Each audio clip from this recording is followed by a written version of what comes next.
Ini bukan sekedar angka-angka saja saya kira gitu ya. Bukan persoalan 60, 40, 70, 30. Tadi saya mencoba mengutip yang disampaikan oleh Pak Ketua Panja, Pak Wahid.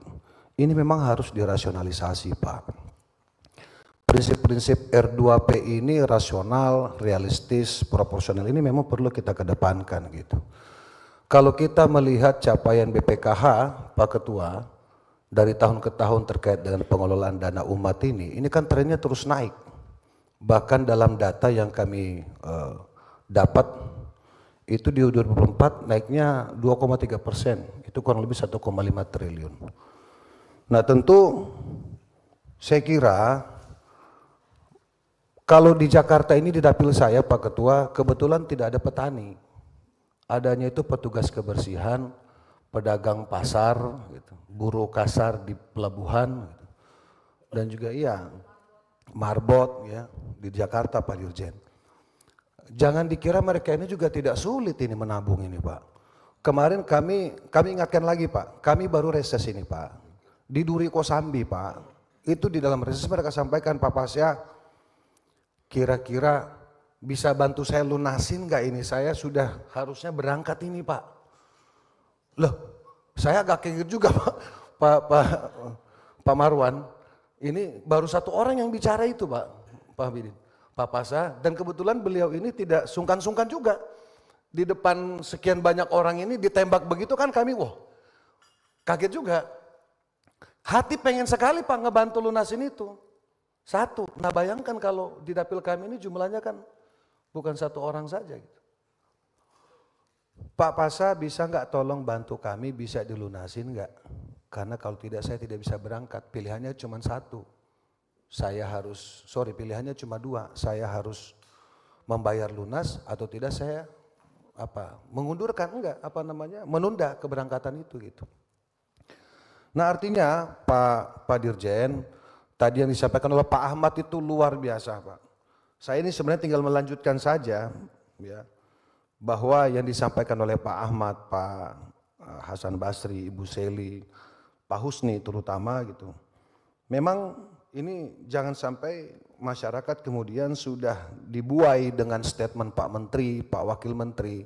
Sangat positif loh Pak Dirjen. Semua orang WA saya mau WA Pak Dirjen, takutnya Pak Dirjen ini sibuk gitu. Ya, mau nanya ini benar apa enggak, karena kami harus menjawab. Gitu loh. Kalau urusan ini kan beda sama urusan main golf Pak. Kalau main golf itu besok hari ini bagus, besok bisa rusak. Nah kalau statement pemerintah begini ini kan apalagi seorang jabatan menteri wakil menteri ini kan punya nilai tanggung jawab gitu. Di saat memberikan statement kepada masyarakat. Nah kami inilah yang kebetulan berada di garis-garis rakyat ini yang pasti mendapatkan itu tadi Pak, masyarakat ini mengejar kepada kita ini sebenarnya seperti apa.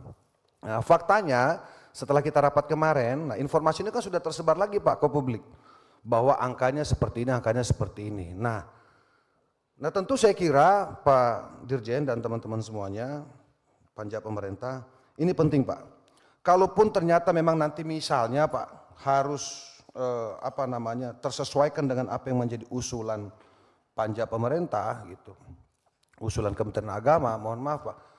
Salah satu hal yang perlu diperhatikan sama teman-teman dari PHU ini Pak, kurangnya informasi ya dan juga transparansi, akuntabilitas publik Pak.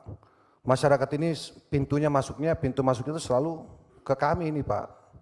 Saya kemarin sampaikan kepada Pak Menteri Agama, kami nggak tahu dampaknya ke Kementerian Agama, tapi ke kami ini luar biasa. Dan kebetulan responnya sangat positif.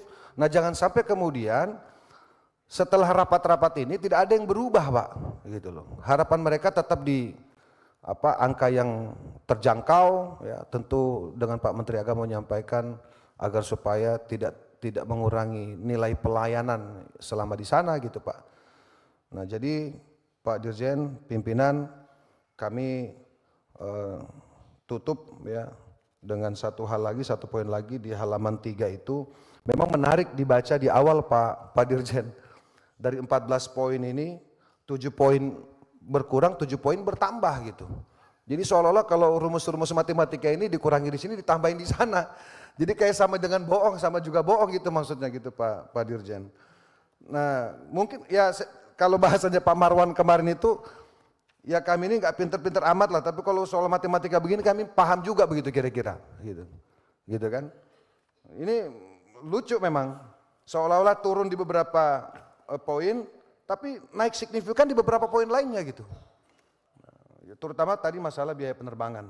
Jadi pesan kami Pak, salam hormat dari dapil kami Pak Dirjen, mohon para petugas kebersihan, ya, pedagang pasar, buru-buru kasar ini Pak, ya, yang tukang angkut-angkut barang naik kapal turun kapal ini Pak yang kemarin kami temui ini, setidaknya bisa terbantu dengan kebijakan-kebijakan pemerintah khususnya terkait dengan pelaksanaan ibadah haji atau biaya penyelenggaraan ibadah haji ini Pak. Saya kira itu saja Pak Ketua, setelah itu mungkin ada diskusi-diskusi tambahan. Terima kasih. Wassalamualaikum warahmatullahi wabarakatuh.